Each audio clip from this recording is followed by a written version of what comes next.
Editor Greg Bordonaro, and along with staff writer Sean Teehan. So if you could please welcome them, and they will kick off the panel this morning. And thanks for being here.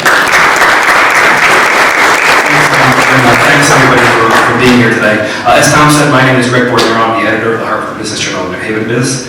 The 300-page recreational marijuana legislation that went into effect July 1st included the formation of the Social Equity Council, which will have significant regulatory authority over licensing businesses in Connecticut's adult use industry.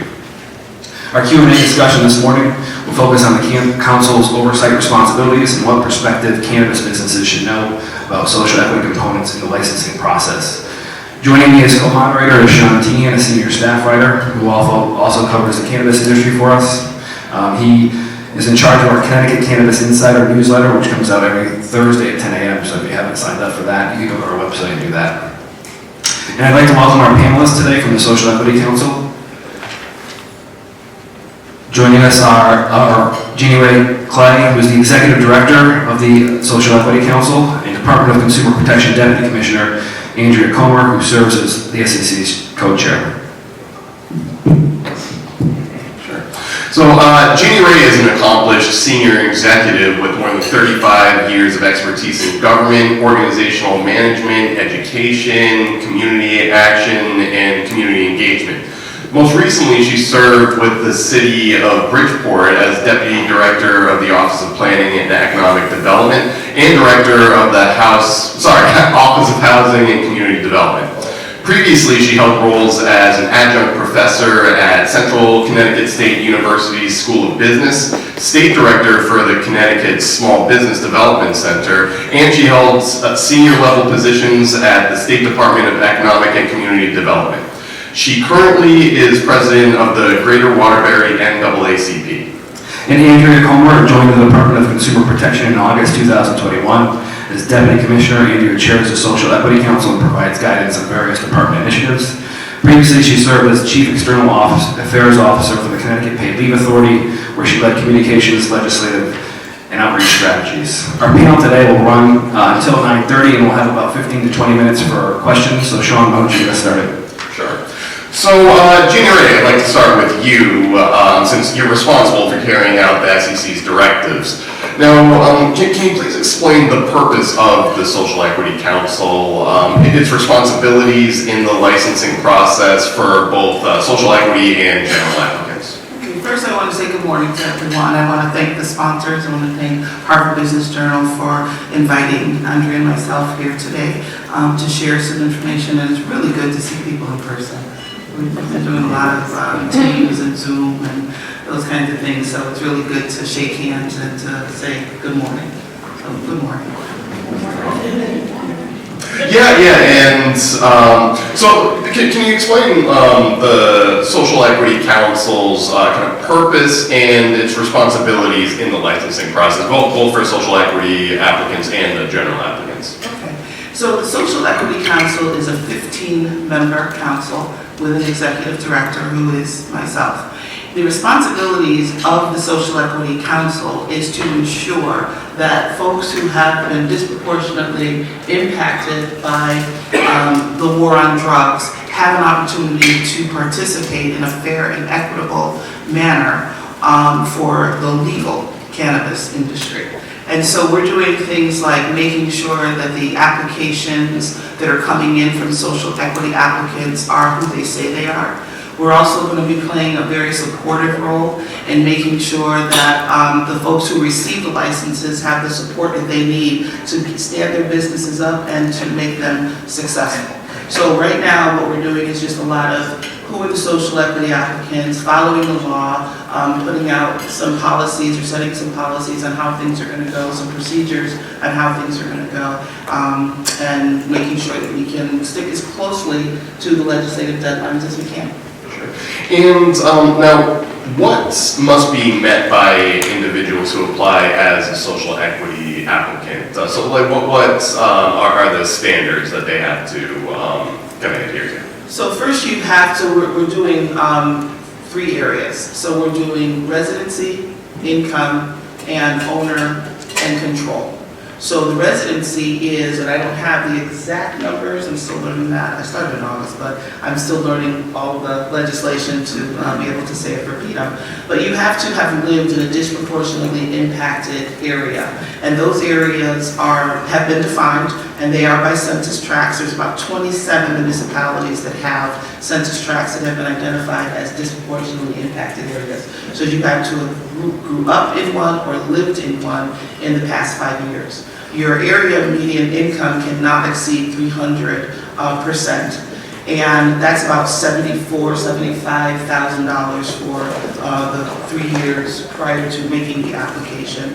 And then when you're applying to be a social equity applicant owner of a venture, you have to show that you have absolute control over the company, that you are the primary. If you're the owner, you have to be the owner. Sure. Now, Anrea, now you're the SEC's chair. SEC is going to have a lot of say on which applicants actually receive licenses. So what are some key components you're looking for in social equity applicants and general applicants in their the social equity standards they have to reach? Sure. Good morning, everyone. So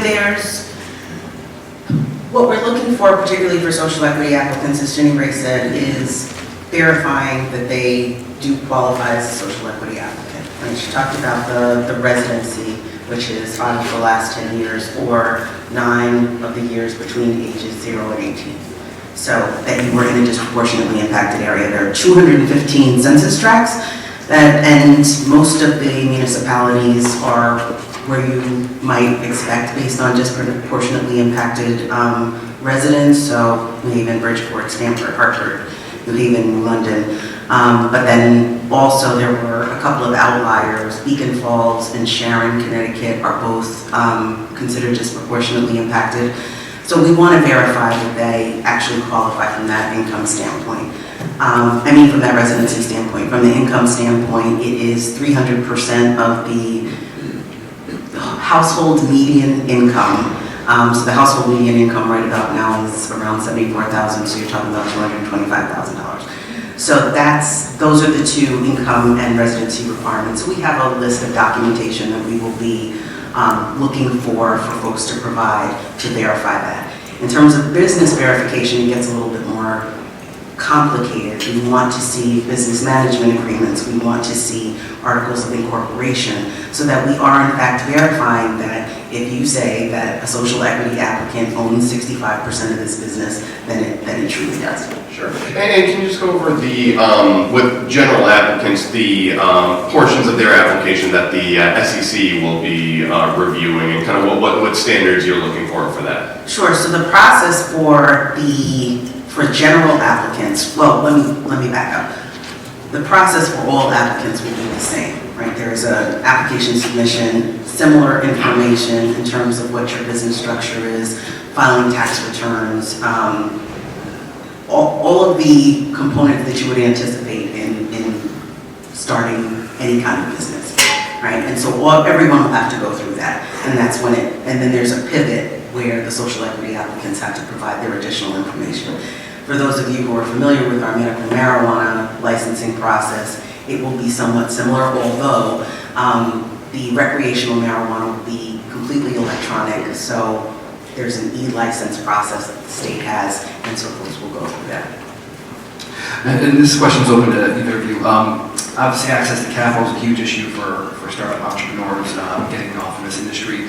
Is there anything the SEC, programs, or anything that the SEC is planning to do to help get these smaller entrepreneurs access to that capital?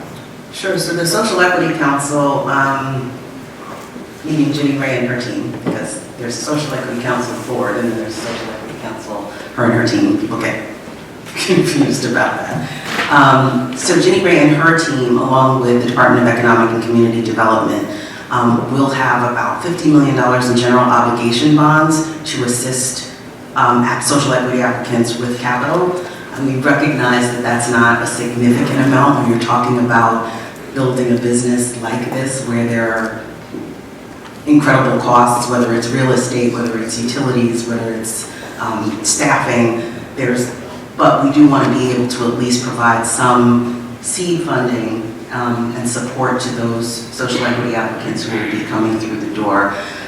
We're also hoping that folks will take advantage of that angel investor tax credit that will be available.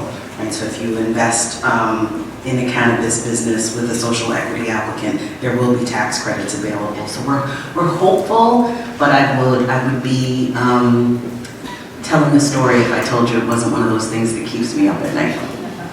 In terms of that $50 million pool, are you looking at those going to be loans, forgivable loans, grants? Has that been decided yet how that money is going to be allocated? So that's still being determined. We're still figuring out the exact parameters. The legislation was passed in June, and then we had, she started in August. I started in August. The council's first meeting was in August. And so we are building and flying simultaneously. We'll get there.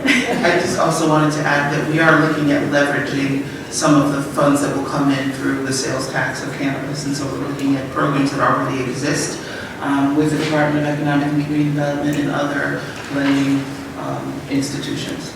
There's some things that folks can do to get started, like even some working capital. You know, they're going to have to do business plans, and I don't want to go off the agenda, but we are looking to leverage.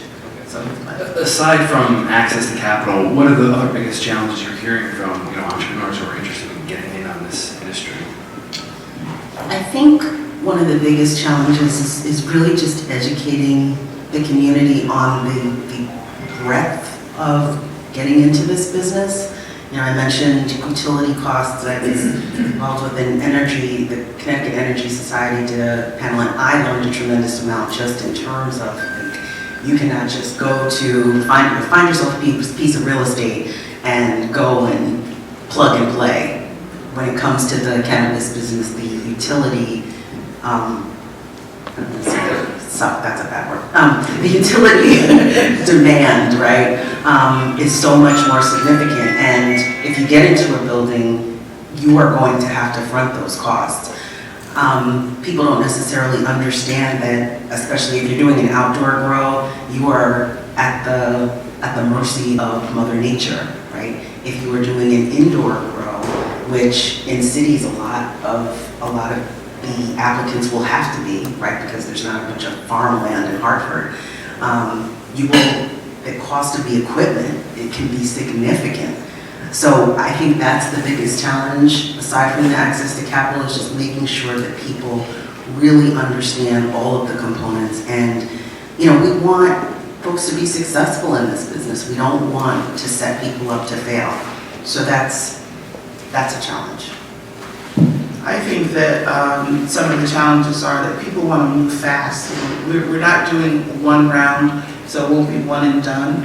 I would encourage people to not go in the first round, especially if you do not have a background in cannabis, if you're not very knowledgeable about the cannabis industry, and if you do not have a background and understand what it means to run a business.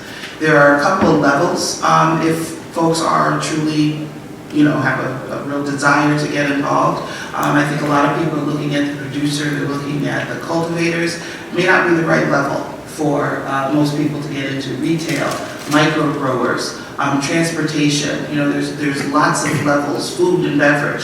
So folks have to really look at what they know, what they do best, and also assess their risk and make sure that they educate themselves and they know what goes into making this happen. We don't want to support failure, we want to support success. Sure. Now, you kind of referenced it. This is all very new. This, the statute only only went into effect July 1st. August, SEC just started meeting, and the statute was passed with a pretty intense timeline. So, first of all, Anrea, can you tell us where the SEC and the Department of Consumer Protection are right now in terms of kind of what's complete and what needs to be done? Sure. So in terms of the SEC, what's complete? We have, our committees, we have a few committees, and They are deciding on the requirements for income, residency, business verification, the social equity plans, the workforce development plans.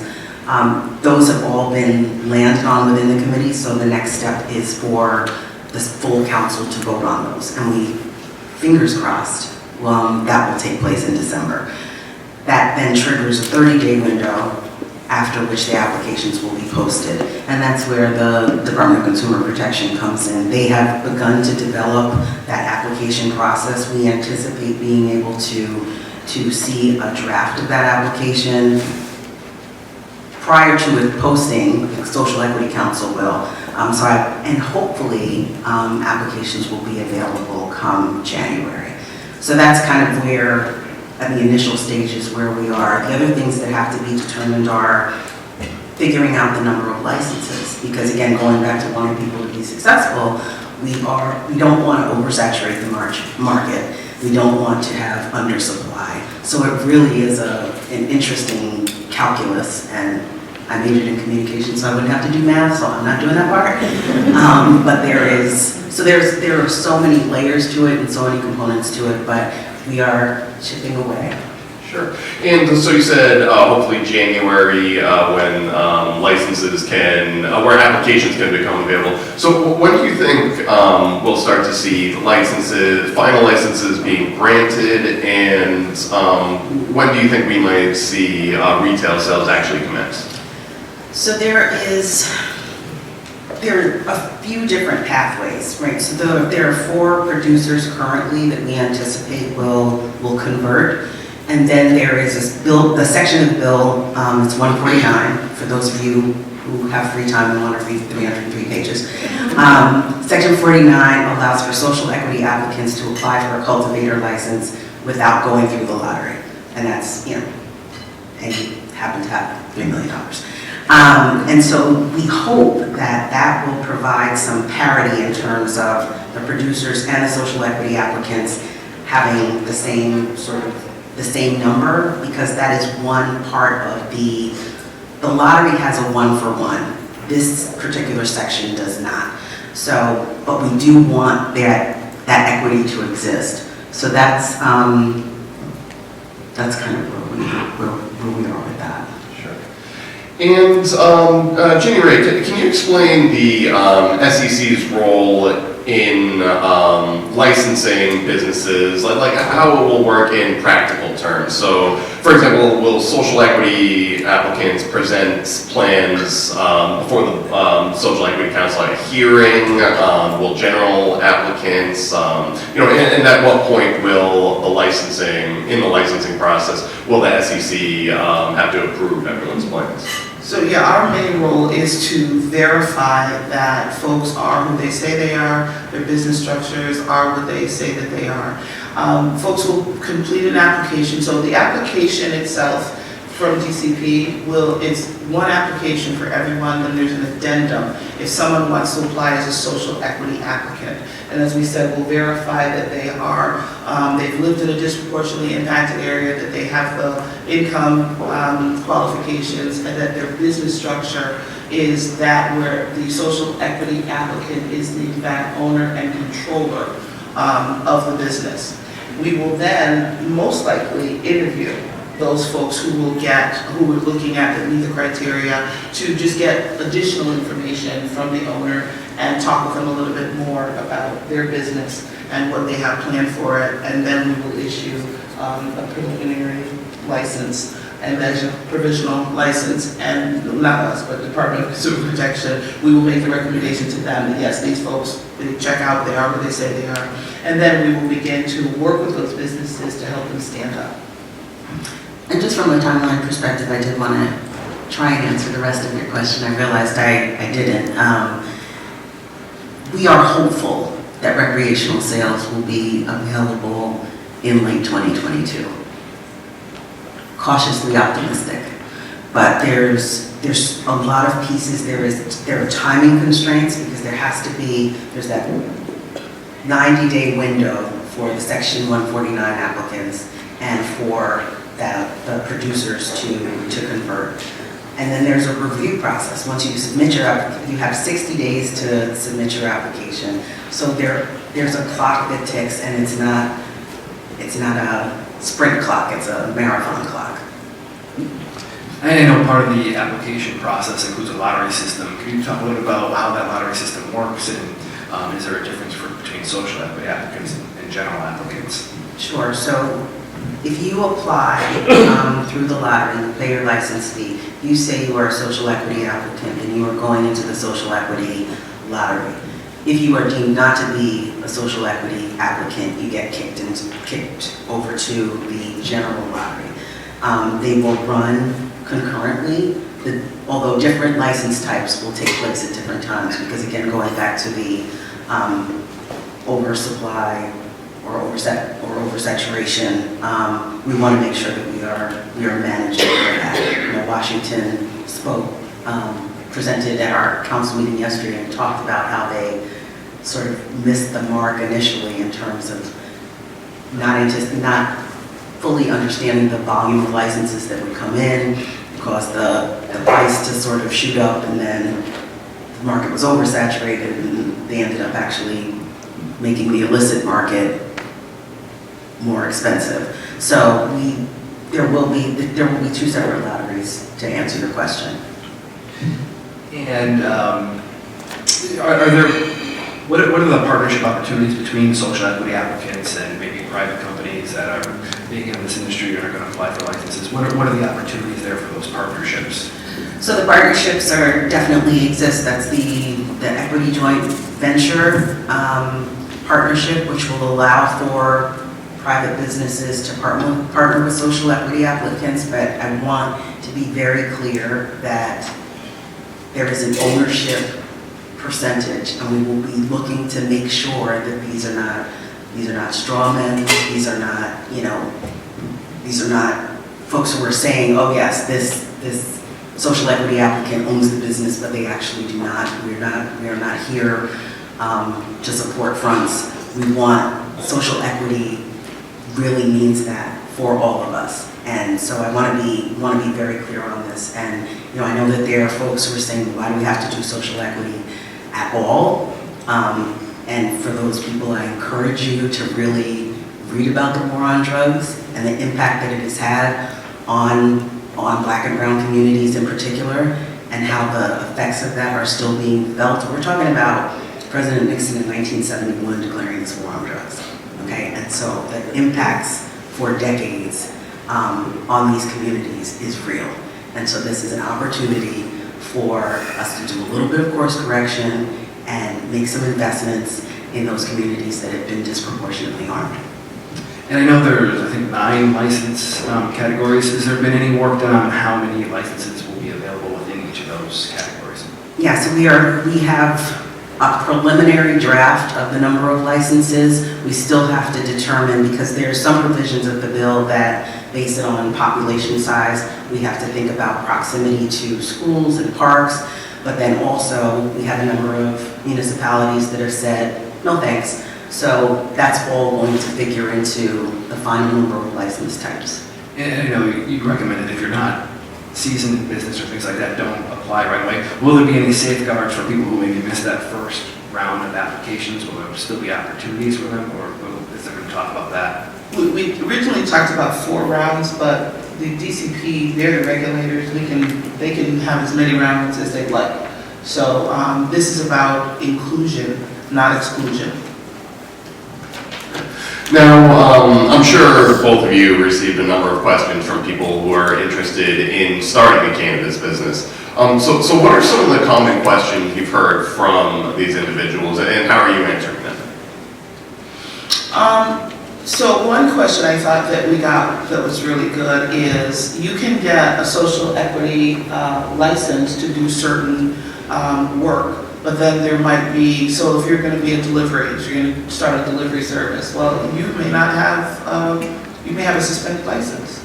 So you have to check in with the Department of Motor Vehicle to make sure that you're all set there. So there's different components, and there's other things. It's not just getting the license, from social equity or from the Department of Consumer Protection. You have to make sure that you're all set in other areas as well so that you can run that business properly.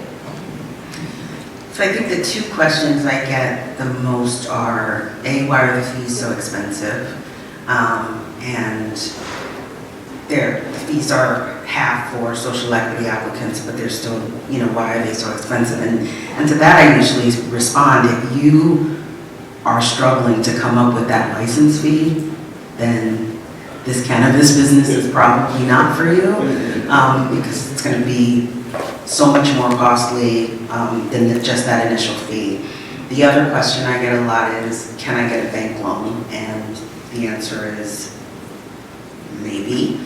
You can't walk into a Bank of America necessarily and get a loan. You can go to a credit union, maybe. You can go to a state chartered bank, maybe, and get a loan that way. So, and that's the reason why the access to capital is the thing that keeps me up. You mentioned state chartered banks, credit unions. What have the talks been with those communities in terms of maybe offering capital to this industry?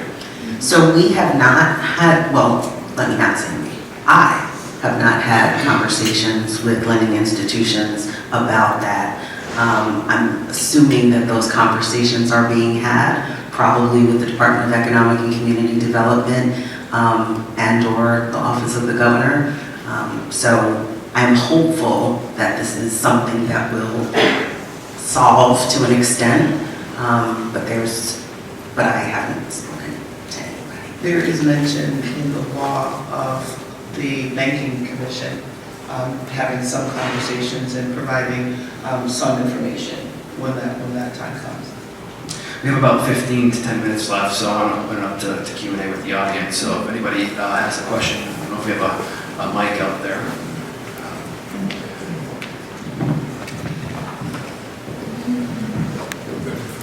So what's the percentage for the person that's putting in the application? What's the percentage that they need?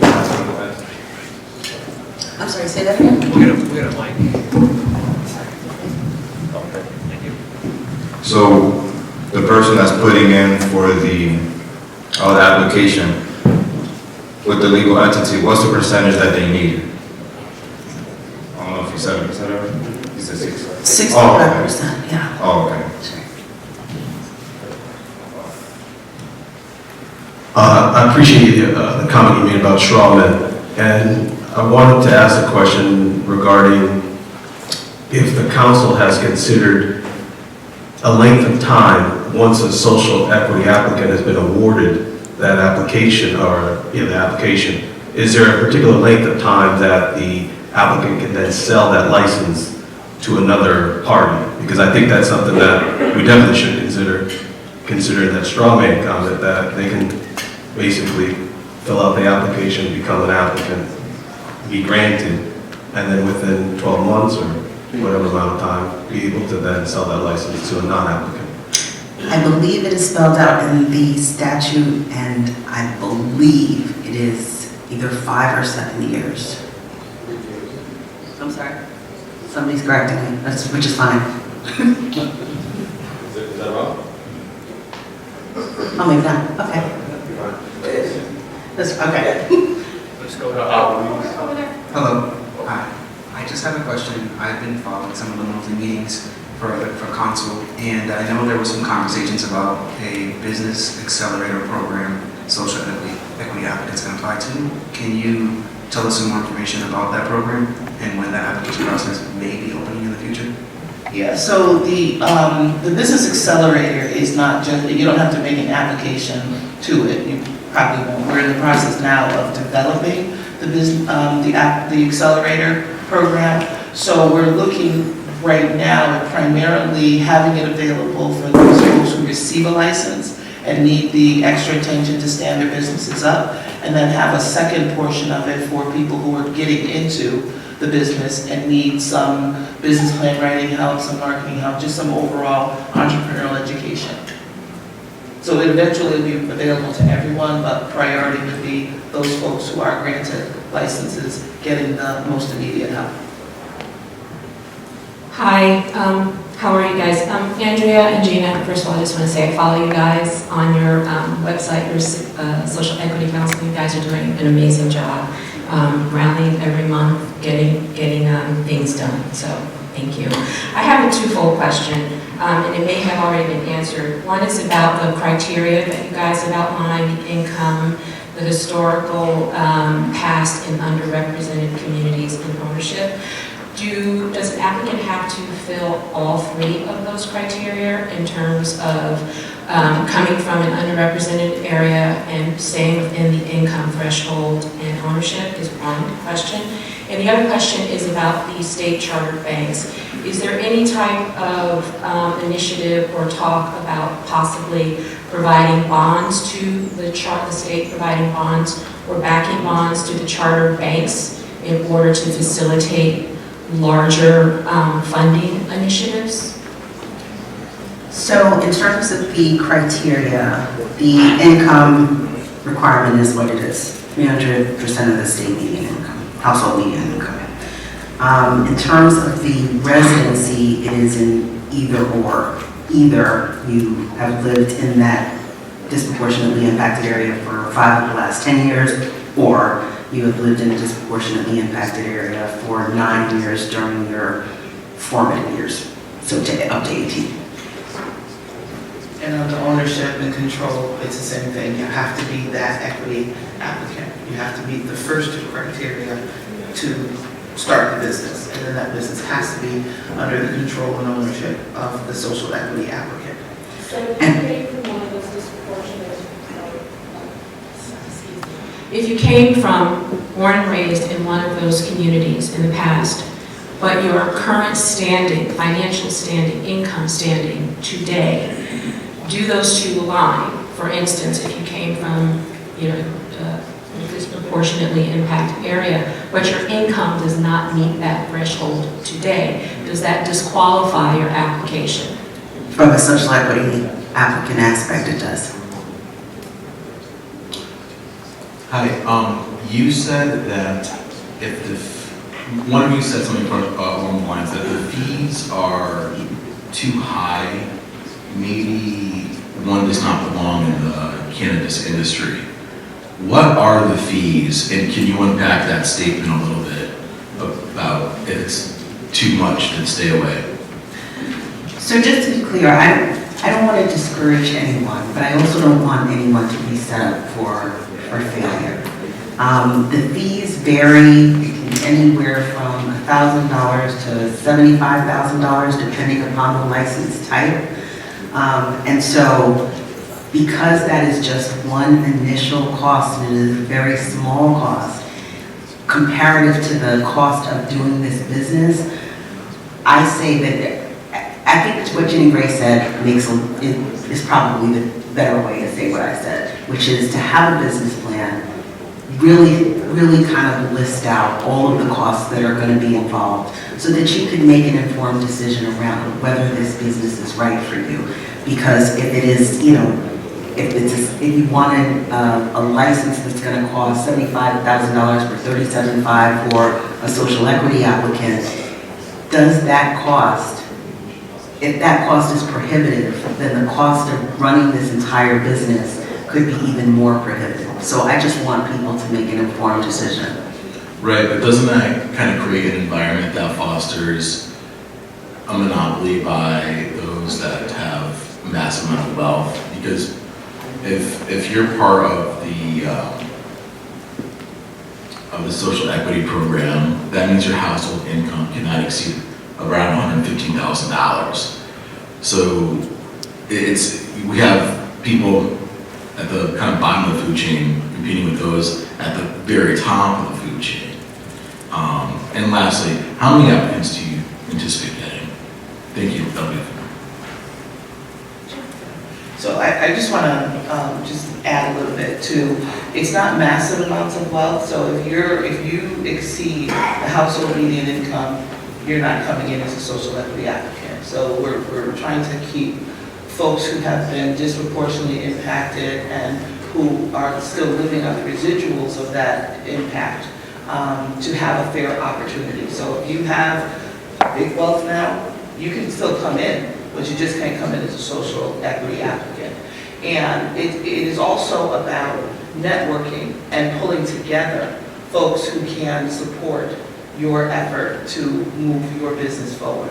So folks think that they're going to be able to, you know, if you can't afford to pull together a group of investors to help you with the license, you're not going to be able to get funding for the business when you need it. So this is like any other business anyone is going to need to start, whether, you know, there's a social equity piece to it. If you're a black or brown person and you want to start, I don't know, let's say you want to start a dry cleaning business, you know, you're going to have to go out and you're going to have to first write the business plan, you're going to have to understand where you're going, and then you're going to have to find the money, if you don't have it, to get that business stood up.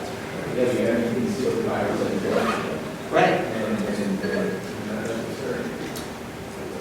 It's not absurd if you're going to own the business, and then, like I said, it's really, we can get into this, you know, with people. I'm happy to talk with you offline, but it is really about starting a business. This happens to have some extra opportunity that comes with it, and people have to be really creative. They have to really think about this in order to move forward and ask every kind of question that you want to ask. Bring up every concern that you have, because as you know, we've said, we're making this up as we go along. We're building and flying at the same time. So maybe there's something that we didn't get right, or something that we don't understand right now. So it's very important for people to share their concerns and raise issues that you may have. I also encourage you, if you are interested in getting into the business, I believe some folks from, and I'm just naming who I believe is here, this is not a commercial. I believe Nova Farms is here, I see Weber Farms is here. Talk to them about the cost of doing business so that you have a sense. Don't just take my word for it, but they've been in this industry for a while, so they can really help you best understand all that's involved with standing up this business. Speaking of Weber Farms, I think Louise has a question. How many licenses are you guys anticipating getting? That was the last question they asked. Yes, so the number of licenses, we honestly are unsure, right? We know that Washington expected maybe, let's say 100 applications, and they ended up getting 2,000. So I anticipate that we will get a significant volume of license applications for all different types, because people are thinking to themselves, you know, this is a real opportunity, and it is. So Ginne-Rae will be very, very busy. Yes. I'm very busy. Good morning, guys and gals. I appreciate you guys. Thank you for doing everything. My name is Luis Vega. I own Weber Farms here in the state of Connecticut. We also do consulting all over the world. I was the guy in the picture holding the plant like that. Thank you guys for everything going on. Now I have a question. So the Department of Consumer Protection handles the medical licenses as well. I believe the statute says that there should be 4 to 10 medical producers in the state. We currently have 4. And that was very similar. We heard that exact same line, that we can hold as many rounds of licensures. We've only held 1 on the medical side, so the confidence in that statement is a little bit rough ultimately. Where the statute says anywhere from 4 to 10, no less than 4, no more than 10. We hold 1 round, license 4 producers, and then after that, we don't hold anything. And it's not from unwillingness to say it, it's literally something that I say verbatim on every radio show, every TV show, every interview. We had this conversation on NPR. You know what I mean? So moving forward, we say 1-to-1 with 4 producers. 1-to-1 means 4 more producers. Or does that mean, or am I taking that scope out of kind of where it's looking? So when we look to, and you're right, you're probably going to get 1,000 applications, because Oklahoma went in and I think they got 2,000-3,000 applications. Those fees are going to be collected, it's going to be thrown into the kitty. I also don't believe that it's the government's responsibility to give us money to start our private businesses. So when you say there's $50 million, that's awesome. 5 businesses may be able to survive off of that, to be totally honest. So what does that mean? Join minority cannabis business associations, Students for a Sensible Drug Policy. Business, now this is where my next question is, I apologize, the accelerator groups, isn't that normally privately done? Like you would do a private group that does, I want a business accelerator. You know what I mean? That was done through a private group. That wasn't necessarily, it's not necessarily the government's problem, I guess, not to be rude about that. But if you need money, there's money. We're talking the number that was thrown out was $70 billion, all right? Which rich person in this room doesn't want to partner with a black or brown person? Throw them $10 million right now to get 40% tax credit and then make $10 billion on top of that. So if you're saying it's hard to find money and where the money is, the money's here. What are we doing about it to actually get that money? So my question is, will there be more than one round coming through the licensures? Because in the past, we don't have that confidence.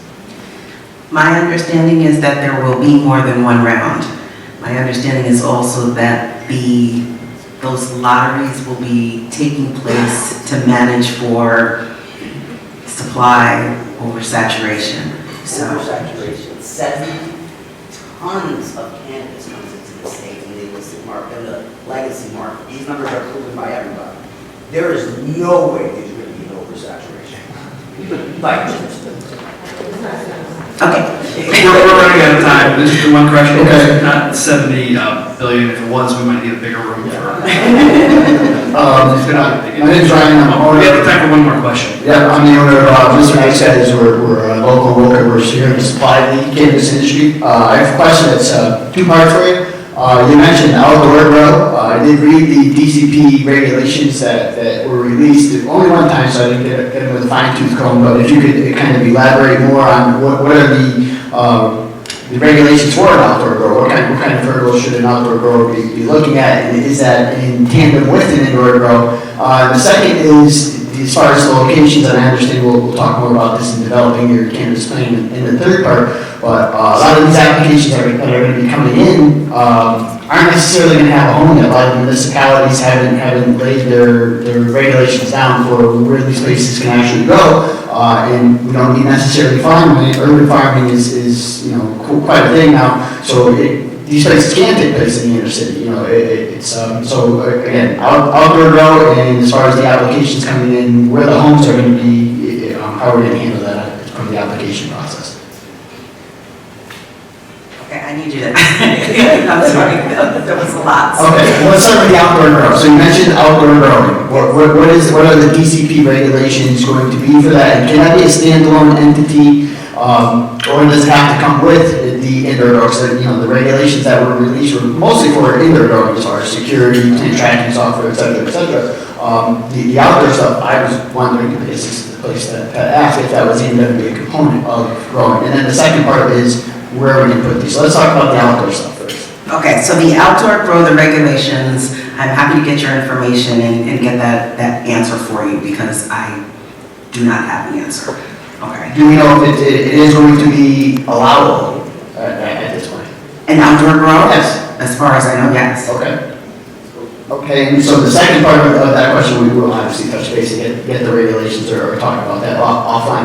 As far as the applications that are coming in, so you're anticipating, thousands of applications for particular growing licenses, et cetera, et cetera. A lot of these, is there going to be a spot for where these actual grows are going to be taking place? And it's hard for somebody who's developing one of these plants to actually know where it's going to be at this point, because, it's kind of chicken and egg situation there. So we are determining where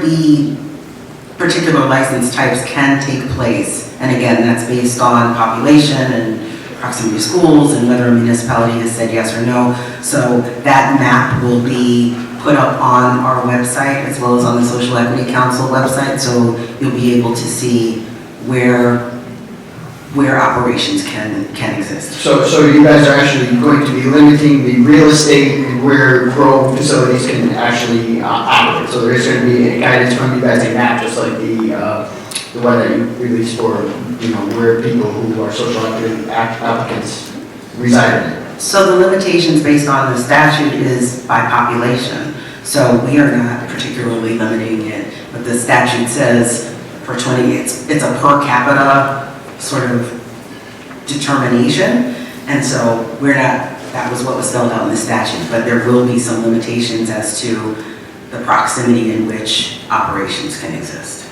Okay, thank you. Sure. One more question. My name is Charles Scott. I own Tri-State Realty, and I'm concerned about the real estate aspect of it. He sort of took my thunder because those are some of the questions that I was going to ask.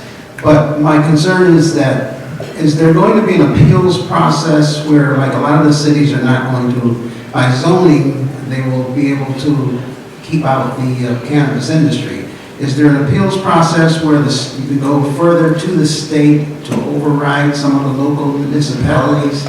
Or, and also in the leasing, does your committee have guidelines as to an owner leasing a building to a person who's interested in the industry as far as break-in and entering, police protection, also what happens to the owner of the building versus the operator of the business? Because the owner of the buildings would also have some type of liability.